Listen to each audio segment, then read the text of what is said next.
नमस्कार दोस्तों, study journal में आप सभी का स्वागत है। हम पढ़ने वाले हैं करंट अफेयर्स जो सभी कॉम्पिटिटिव एग्जाम्स के लिए बहुत ही महत्वपूर्ण है, जैसे यूपीपी, लेखपाल, जूनियर असिस्टेंट आदि के लिए। तो आइए देखते हैं आज के 15 महत्वपूर्ण प्रश्नों को। आज है 10 अप्रैल। आज का पहला प्रश्न है, स्पेन के ग्रेनाडा में आयोजित ISSF विश्व कप के 10 मीटर एयर पिस्टल मिश्रित टीम स्पर्धा में जूनियर विश्व रिकॉर्ड के साथ स्वर्ण पदक किसने जीता है? ए मनु भाकर और सरबजोत सिंह, बी पलक और मुकेश नेल्लावल्ली, सी ईसा सिंह और अनिश बनवाला, या फिर ऑप्शन डी रिदम सांगवान और वरुण तोमर। तो इसका सही जवाब हो जाएगा ऑप्शन बी पलक और मुकेश नेलावल्ली।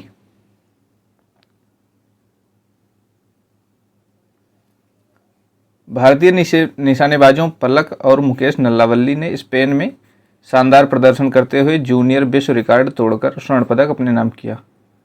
ISSF का मुख्यालय है म्यूनिख, जर्मनी में। मुकेश नेल्लावल्ली का संबंध आंध्र प्रदेश से है। अगला प्रश्न देखते हैं, प्रश्न संख्या 2। दिल्ली देहरादून एक्सप्रेसवे पर बना एशिया का सबसे लंबा 12 kilometre elevated wild life corridor किस राष्ट्रीय उद्यान से होकर गुजरता है? तो किससे होकर गुजरता है? Option A Jim Corbett national park से, बी राजाजी नेशनल पार्क से, सी काजीरंगा नेशनल पार्क से, या फिर option D Sariska tiger reserve से। तो इसका सही जवाब हो जाएगा option B Rajaji national park से।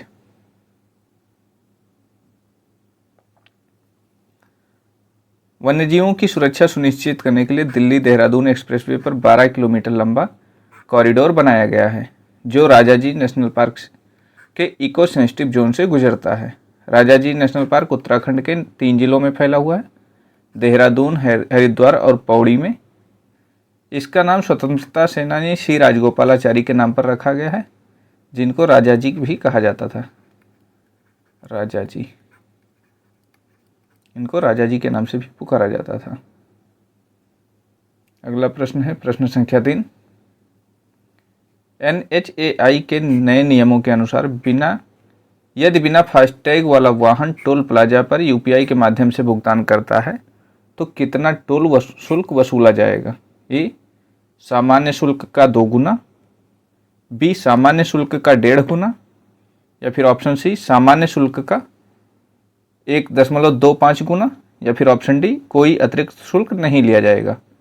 तो इसका सही जवाब हो जाएगा ऑप्शन सी सामान्य शुल्क का 1.25 गुना।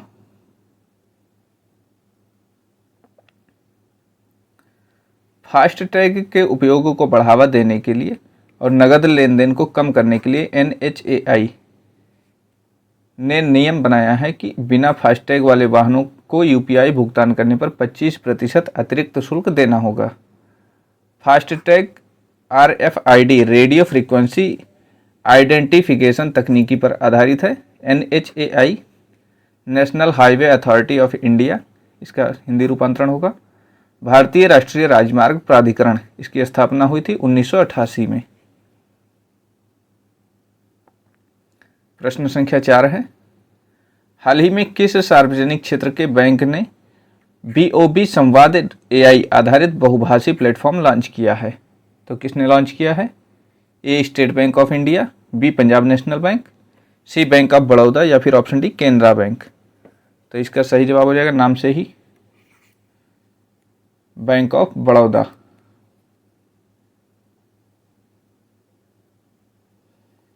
बैंक ऑफ बड़ौदा ने ग्राहकों के साथ संवाद को सरल और प्रभावी बनाने के लिए आर्टिफिशियल इंटेलिजेंस AI से लैस BOB संवाद प्लेटफॉर्म शुरू किया है। बैंक ऑफ बड़ौदा का मुख्यालय है वडोदरा, गुजरात में। BOB की टैगलाइन है इंडियाज इंटरनेशनल बैंक। टैगलाइन आप लोग याद रखा कीजिए, बैंकों के कई बार एग्जाम में पूछ लिए जाते हैं। अगला प्रश्न है, प्रश्न संख्या 5।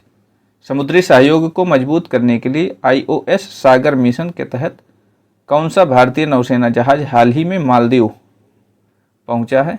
ए INS Vikramaditya, B INS Sunayana, C INS Kolkata, या फिर ऑप्शन डी INS तरकस।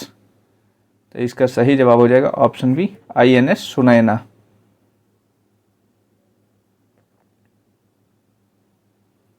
भारत के सागर, इसका फुल फॉर्म हो जाएगा security and growth for all in the region, दृष्टिकोण के तहत INS सुनैना मालदीव की यात्रा पर है। मालदीव की राजधानी है माले।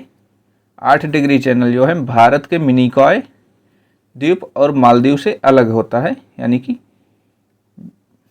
मिनिकॉय और मालदीव के बीच में जो है 8 डिग्री चैनल होता है।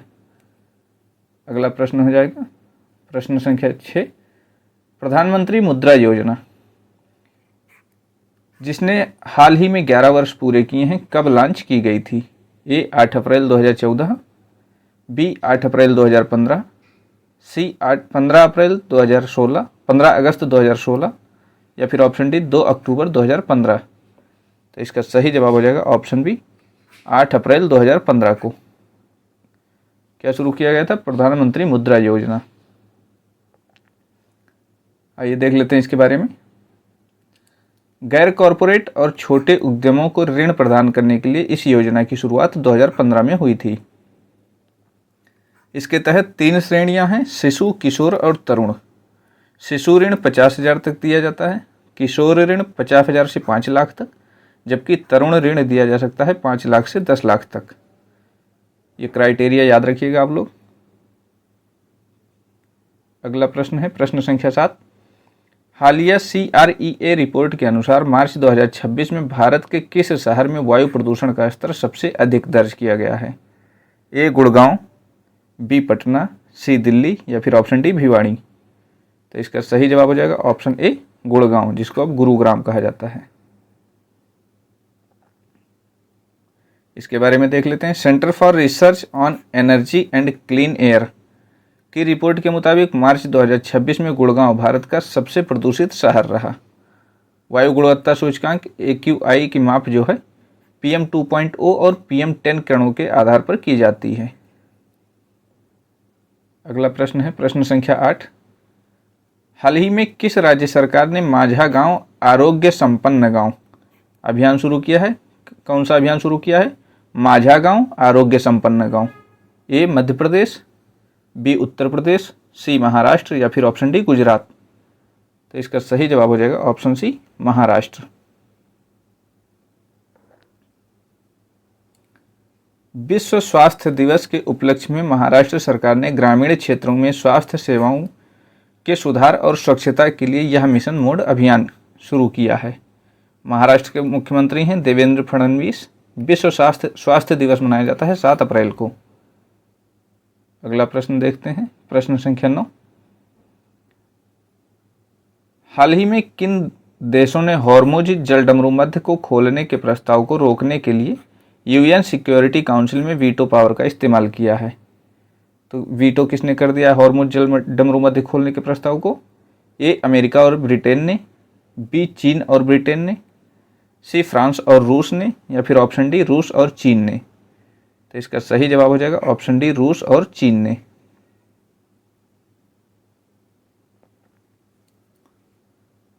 भू राजनीतिक तनावों के बीच रूस और चीन ने सुरक्षा परिषद में इस प्रस्ताव के खिलाफ वीटो का उपयोग किया है।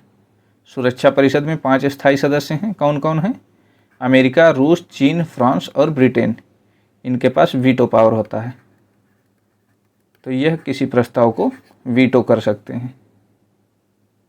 अगला प्रश्न है प्रश्न संख्या 10, my life in Indian politics नामक संस्करण किस वयोवृद्ध राजनेता का है जिनका हाल ही में निधन हो गया है? ए शीला दीक्षित, बी मोहसिना किदवई, सी सुषमा स्वराज या फिर ऑप्शन डी मार्गरेट अल्वा। तो इसका सही जवाब हो जाएगा ऑप्शन बी मोहसिना किदवई।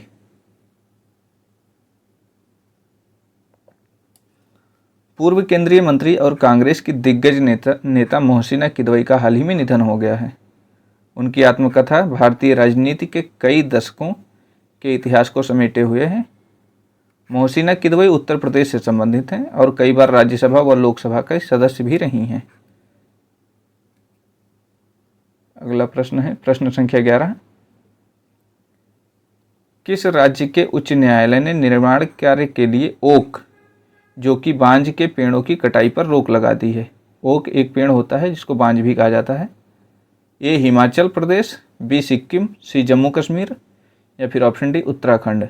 तो इसका सही जवाब हो जाएगा ऑप्शन डी उत्तराखंड।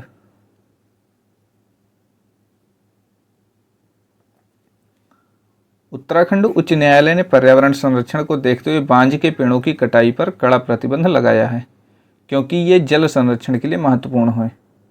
किसके लिए महत्वपूर्ण है? जल संरक्षण के लिए। ओक के पेड़ को स्थानीय भाषा में बांज कहा जाता है। उत्तराखंड उच्च न्यायालय नैनीताल में। अगला प्रश्न देखते हैं, प्रश्न संख्या 12।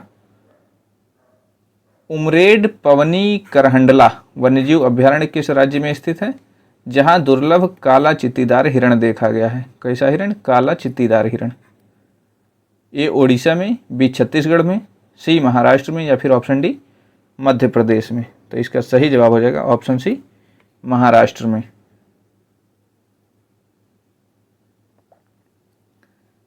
नागपुर के पास स्थित इस अभ्यारण्य में एक दुर्लभ मेलानिस्टिक यानी कि काले रंग का हिरण देखे जाने से वन्यजीव प्रेमी उत्साहित हैं। मेलानिज्म एक आनुवंशिक स्थिति है जिससे त्वचा या बालों का रंग काला हो जाता है। मेलानिज्म जो है आनुवंशिक स्थिति है। अगला प्रश्न देखते हैं, प्रश्न संख्या 13। कौन सा अफ्रीकी देश भारत को प्राकृतिक गैस आपूर्ति के लिए पश्चिम एशिया के विकल्प के रूप में उभरा है? तो कौन सा देश, जैसे पश्चिम एशिया से जो गैस ली जाती थी, अब किस और देश से लिया जा सकता है? तो ए नाइजीरिया, बी अंगोला, सी मिस्र या फिर ऑप्शन डी दक्षिण अफ्रीका। तो इसका सही जवाब हो जाएगा ऑप्शन बी अंगोला। अंगोला ये है अफ्रीकी कंट्री है। यहाँ से भारत की स्थिति यहाँ से देख लीजिए, ये है आई लव माई इंडिया, यहाँ से अफ्रीका कॉन्टिनेंट होते हुए इधर से नीचे से यहाँ अंगोला तक आया जा सकता है। इसके बारे में देख लेते हैं। और ऊर्जा सुरक्षा के लिए भारत अब अंगोला जैसी अफ्रीकी देशों से LNG तरल प्राकृतिक गैस के आयात को बढ़ा रहा है। अंगोला की राजधानी है लुआंडा। अंगोला अफ्रीका का एक प्रमुख तेल उत्पादक देश है। इसको याद रखिएगा। किस कॉन्टिनेंट में है अंगोला? अफ्रीका कॉन्टिनेंट में। अगला प्रश्न है, प्रश्न संख्या 14। किस नियामक निकाय ने draft telecom consumer protection regulation 2026 जारी किया है? ए सेबी, बी ट्राई, सी RBI या फिर ऑप्शन डी नाबार्ड। तो इसका सही जवाब हो जाएगा option B TRAI, telecom regulatory authority of India. TRAI का फुल फॉर्म होता है। इसके बारे में जान लेते हैं। और भारतीय दूरसंचार नियामक प्राधिकरण ने उपभोक्ताओं को अवांछित कॉल्स और स्पैम से बचाने के लिए नए कड़े नियम प्रस्तावित किए हैं। ट्राई के वर्तमान अध्यक्ष हैं अनिल कुमार लाहोटी। अंतिम प्रश्न है आज का, प्रश्न संख्या 15। अप्रैल 2026 में पोषण पखवाड़ा का कौन सा संस्करण आयोजित किया जा रहा है? किसका? पोषण पखवाड़ा का।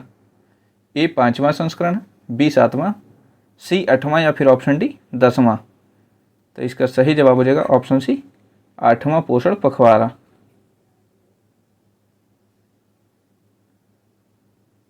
महिला एवं बाल विकास मंत्रालय पोषण के बारे में महत्व के बारे में जागरूकता फैलाने के लिए इसका 8वां संस्करण आयोजित कर रहा है। पोषण अभियान की शुरुआत 2018 में राजस्थान के झुंझुनू से हुई थी। कहाँ से? राजस्थान के झुंझुनू से। कब? 2018 में। आइए देख लेते हैं पिछले दिन का अभ्यास प्रश्न। इसका उत्तर क्या होगा? हाल ही में भारतीय रिजर्व बैंक ने म्यूल बैंक खातों की समस्या से निपटने के लिए एक AI संचालित मॉडल विकसित किया। इस मॉडल का नाम क्या रखा गया है? इसका सही जवाब हो जाएगा ऑप्शन बी MuleHunter.ai। क्या नाम रखा गया है? MuleHunter.ai। आज का अभ्यास प्रश्न देख लेते हैं। किस राज्य सरकार ने एकीकृत भूमि रिकॉर्ड प्रबंधन और पंजीकरण के लिए भू भारती पोर्टल लॉन्च किया है? ए आंध्र प्रदेश, बी कर्नाटक, सी तेलंगाना या फिर ऑप्शन डी तमिलनाडु। इसका जवाब आप लोग कमेंट सेक्शन में दीजिएगा। आज के लिए बस इतना ही। क्लास पसंद आए तो चैनल को लाइक, शेयर और सब्सक्राइब जरूर करें। पढ़ाई करते रहें, स्वस्थ रहें, मस्त रहें। इसी के साथ धन्यवाद। जय हिंद।